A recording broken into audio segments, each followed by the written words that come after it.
Hello friends. आज देखिए हम लोग जा रहे हैं SSC JE, railway JE, UPPCL इत्यादि में पूछे गए प्रश्न का क्वेश्चन नंबर 16 से शुरू करते हैं। एमसीक्यू जो पूछा हुआ क्वेश्चन है, देखिए पहला क्वेश्चन है, if the applied voltage of a DC machine is 220 volt, then back EMF for maximum power develop is.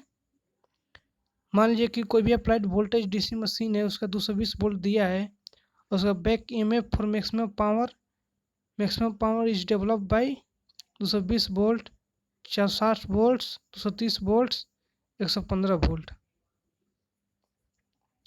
देखिए इसका राइट आंसर क्या होगा। बैक में फार्मूला जानते हैं ऑलरेडी, फार्मूला बैक में वी बाई 2 होता है, सप्लाइड वोल्टेज बाई 2 होता है। सप्लाइड वोल्ट 220 बटा में 2 करेंगे 110 आएगा, बैक में कितना हो जाएगा 110। अब चलते हैं 17 क्वेश्चन की ओर।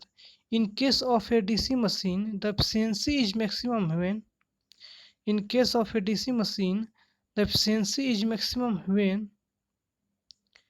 फ्रिक्शन लॉस बराबर copper loss in the armature circuit constant, a copper loss in the field circuit is constant loss, या वाइंडिंग रेजिस्टेंस बराबर वाइंडिंग रिएक्टेंस। इसका राइट आंसर क्या होगा, कॉपर लॉस बराबर कांस्टेंट। कॉपर लॉस और constant loss, copper loss इन armature circuit बराबर constant होगा, तभी इफिशिएंसी क्या होगा, मैक्सिमम होगा। डीसी मशीन के केस में इफिशिएंसी मैक्सिमम कब होगा, जब कॉपर लॉस बराबर कांस्टेंट होगा तभी होगा। अब चलते हैं क्वेश्चन 80 की ओर। बोल रहा है कि the yoke in a large DC machine is made of, जो डीसी मशीन का योक जो बना होता है किस चीज़ का बना होता है, मिल्ड स्टील का, ग्रेन ओरिएंटेड स्टील का, कास्ट आयरन का, कास्ट सिलिकॉन स्टील का। इसका राइट आंसर डी होगा, कास्ट सिलिकॉन स्टील का बना होता है। ये कास्ट सिलिकॉन स्टील ढलवा सिलिकॉन इस्पात का बना होता है। बड़ी मशीन का योग कास्ट सिलिकॉन स्टील या रोल्ड सिलिकॉन स्टील का बना होता है। छोटी मशीन को योग कास्ट आयरन का बना होता है। छोटी मशीन कास्ट आयरन का बना होता है और बड़ी machine large DC machine cast silicon steel का बना होता है। फैब्रिकेटेड स्टील का प्रयोग प्राय बड़ी डीसी मशीन में किया जाता है, फैब्रिकेटेड स्टील। देखते हैं 19 क्वेश्चन की ओर।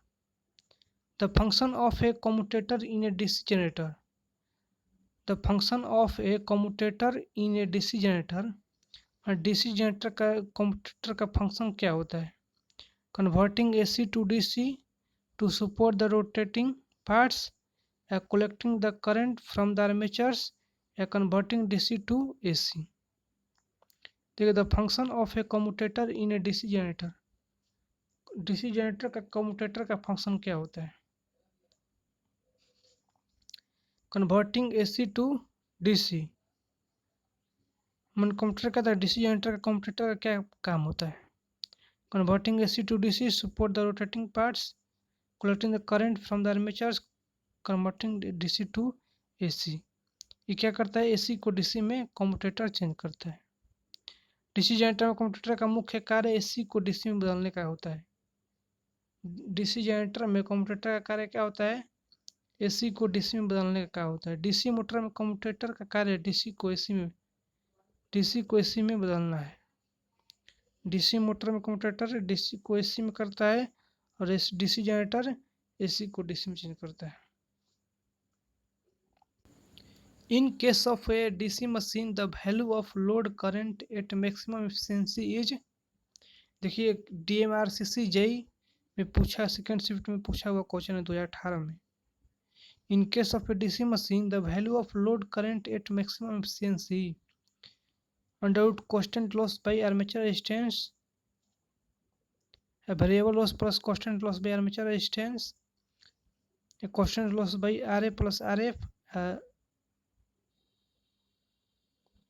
और variable loss by armature resistance. तो इसका राइट आंसर क्या होगा, constant loss by armature resistance. In case of DC machine, the value of load current at maximum efficiency constant loss by armature resistance। बोले कि a DC shunt generator having terminal voltage of 250 volt is delivering 195 ampere to load its armature and field winding resistance are 0.02 ohm and 50 ohm respectively। What will be the value of generator EMF? Generator EMF का हमको क्या करना है, value निकालना है। 250 volt terminal voltage वाला DC shunt generator load पर DC shunt generator having terminal voltage 250 voltage दिया है, करंट दिया है 195 और इसका आर्ज दिया है जो 0.02 से 50 ओम। इसका EMF निकालना है। तो बैक EMF का हम लोग जानबे करते हैं, फॉर्मूला क्या होता है, V plus I A R A होता है। आई एफ बराबर का V बाई आर एफ होता है। तो V की 250 बटा में 50 करेंगे, 5 एम्पियर निकल जाएगा। तो आई ए बराबर I L plus I S H होगा। देखिए इसमें क्या होता है, वी टी दिया 250 वोल्ट, आई एल दिया 195 एम्पियर, आर ए 0.02 है और आर एफ दिया है 50 ओम। वाइंडिंग रेजिस्टेंस दिया है 0.02 and field it's armatures and field winding resistance. Armature जो है 0.02 दिया है और फील्ड वाइंडिंग दिया है 50 ओम। तो आर एफ फील्ड वाइंडिंग को बोलते हैं और आर ए हो गया आज आर्मेचर्स वाइंडिंग को। आर्मेचर वाइंडिंग का रेजिस्टेंस दिया है 0.02 और आर एफ दिया है फील्ड वाइंडिंग 50 ओम। देखिए हम क्या करना है, हम लोग क्या जानते हैं, इजी बराबर V plus I R A होता है, आई एफ बराबर होता है माने field winding current, V by R F होता है। तो 55 एम्पियर निकल गया। आई ए बराबर क्या होता है, I L plus I S H. I L दिया 195 प्लस 5,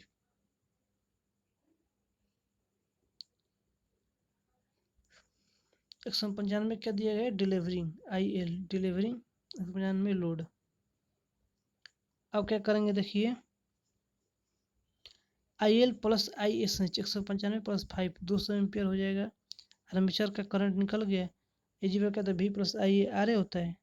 तो वी देवे किया है, आई ए निकल ही गया, आर ए दिया हुआ है। तो इजी में 254 वोल्ट होगा।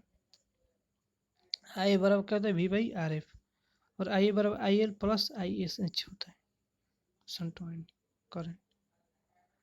अब देखते हैं क्वेश्चन 22 की ओर। 21 हम बना चुके हैं, चलते हैं 22 की ओर। इन ए लार्ज मशीन फ्लैट कोबर स्ट्रिप नोएज, लार्ज मशीन में जो फ्लैट कॉपर स्ट्रिप होता है उसको क्या बोलते हैं, winding brushes risers either of this. इसको क्या बोलते हैं, रिजर्स बोलते हैं, राइजर्स। लार्ज मशीन में जो फ्लैट कॉपर स्ट्रिप होता है उसको राइजर्स बोलते हैं। बड़ी मशीनों में तांबे की चपटी पट्टी को राइजर कहा जाता है। राइजर मुख्यतः कंप्यूटेटर पर लगे होते हैं, कम्यूटेटर पर लगे होते हैं, कम्यूटेटर पर लगे होते हैं। इन DC machine iron losses causes, DC machine में लोहे हॉर्स का कारण होता है। डीसी मशीन में लो हॉर्स का कारण होता है। In DC machine iron losses causes heating in core, heat less in efficiency, rises in temperature of venting air. देखिए डीसी मशीन में आयरन लॉस कब होता है, जब हीटिंग कोर प्रोड्यूस होता है। ऑल ऑफ द मेंशन जितना होता है उसके कारण होता है iron loss. Heating in core होगा, लेस इन एफिशिएंसी होगा, rise in temperature of ventilating air, तब हमारा क्या हो जाए, आयरन लॉस होगा। डीसी मशीन में लो हाइस से क्रोड में तापमान में वृद्धि होता है जिसमें हानि आई स्क्वायर बढ़ जाती है, मशीन का क्षमता कम हो जाती है, और मशीन के स्टेटर और आर्मेचर के बीच उपस्थित भाव के ताप में भी वृद्धि हो जाती है। डीसी मशीन में आयरन लॉस होगा तो क्या होगा, हीटिंग कोर प्रोड्यूस होगा, लेस एफिशिएंसी होगा, राइजिंग टेम्परेचर ऑफ मेल्टिंग होगा। अब देखिए armature current eight starting can be reduce by keeping, armature current starting के समय रिड्यूस कैसे करते हैं, RF maximum and RA minimum, RA maximum, RF maximum, RA minimum, RF minimum, RA maximum, RF minimum। RF जो RA होता है armature, armature का जो रेजिस्टेंस को मैक्सिमम कर देंगे और फील्ड वाइंडिंग के रेजिस्टेंस को कम कर देंगे। तो हमारा क्या हो जाएगा, आर्मेचर करंट की जो स्टार्टिंग हो जाएगा वो रिड्यूस हो जाएगा। आर्मेचर करंट के स्टार्टिंग को रिड्यूस करने के लिए, आर्मेचर करंट के स्टार्टिंग को रिड्यूस करने के लिए आर ए को मैक्सिमम कर देंगे और आर एफ को मिनिमम कर देंगे। अधिक करेंगे तो कम होगा। The field winding will be drawn at what degree, field winding जो होता है किस डिग्री पर किया जाता है, फील्ड वाइंडिंग 90 डिग्री के एंगल पर किया जाता है। देखिए ना, आयोग से इसका उत्तर नो करेक्ट आंसर होगा। माना जाता है एकल कला प्राणी के लिए 90 डिग्री, 3 कला प्राणी के लिए 120 डिग्री, एन फेज के लिए 360/n। देखिए 4 फेज का निकलना है तो 90 हो जाएगा, 3 के लिए 120 हो जाएगा, एकल कला प्रणाली के लिए यानी 1 फेज के लिए 90 डिग्री, 3 फेज के लिए 120 degree.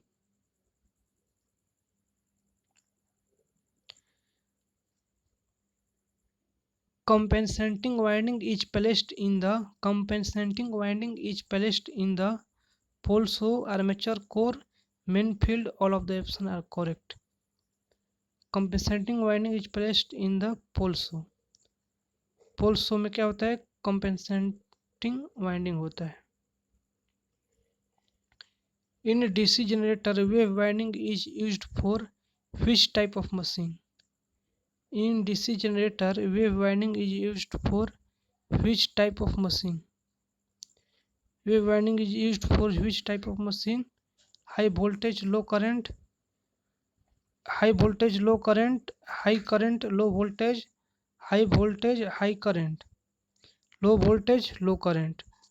in DC generator wave winding is used for which type of machine, DC generator में जो वेव वाइंडिंग होता है वो किस टाइप के मशीन के लिए उपयोग होता है, high voltage low current, high current low voltage, high voltage, देखिए हाई वोल्टेज या लो करंट, वोल्टेज हाई होगा करंट लो जाएगा। डीसी जनरेटर में वेव वाइंडिंग के लिए, wave winding is used for type of machine. Wave winding का use कहाँ किया जाता है, जहाँ हाई वोल्टेज हो लो करंट हो, वोल्टेज हाई हो लो करंट हो। डीसी जनरेटर में तरंग वाइंडिंग का इस्तेमाल उच्च वोल्टेज या निम्न धारा के लिए किया जाता है, जबकि डीसी जनरेटर में उच्च वोल्टेज के लिए लैप वाइंडिंग का प्रयोग किया जाता है। वेव वाइंडिंग के लिए हाई वोल्टेज, लैप वाइंडिंग के लिए low voltage. A DC shunt generator is self excited, series excited, shunt excited, separate excited। A DC shunt generator is self excited। DC shunt generator स्वतः उत्तेजित होता है, यह अपने ही शंट फील्ड के द्वारा उत्तेजित होता है। डीसी शंट जनरेटर लगभग स्थिर वोल्टता प्रदान करने वाली जनरेटर होती है। डीसी शंट जनरेटर का इस्तेमाल बैटरी आवेशन और प्रत्यावर्तक के उत्तेजन में किया जाता है। In a DC series generator, the terminal voltage with increase in load will। DC श्रेणी जनरेटर में भार बढ़ने पर टर्मिनल वोल्टेज घटता है। In a DC series generator the terminal voltage with increase in load will decrease, increase gradually and then stay at rated voltage, increase to rated voltage then remains nearly constant। इसका right answer हो जाएगा सी। DC श्रेणी generator में भार बढ़ने पर terminal voltage निर्धारित voltage तक बढ़ेगा और फिर घट सकता है। डीसी श्रेणी जनरेटर का वोल्टेज निम्न ऋणात्मक होता है। इस जनरेटर का वोल्टेज नियमन सबसे ज़्यादा खराब होता है। A simple method of increasing the voltage of a DC generator is, बोला the simple method of increasing the voltage of a DC generator, DC generator के वोल्टेज को कैसे इंक्रीज किया जाता है, डीसी जनरेटर के वोल्टेज को कैसे इंक्रीज करते हैं। To decrease the air gap flux density, to increase the speed of rotation, to decrease the speed of rotation, to increase the length of armatures. To increase the speed of rotation, यदि speed को rotation के speed को increase किया जाता है तो क्या हो जाएगा, वोल्टेज ऑफ डीसी जनरेटर क्या हो जाएगा, बढ़ जाएगा। जितना स्पीड बढ़ेगा उतना वोल्टेज होगा। इसी वक्त कहता है P5ZN/60 होता है। Easy data proportional number of speed बढ़ेगा तो आपका वोल्टेज क्या होगा, बढ़ेगा। दोस्तों आज के लिए इतना ही, फिर मिलते हैं नेक्स्ट वीडियो में। कृपया हमारे चैनल को सब्सक्राइब करें और लाइक करें। जय हिंद, जय भारत।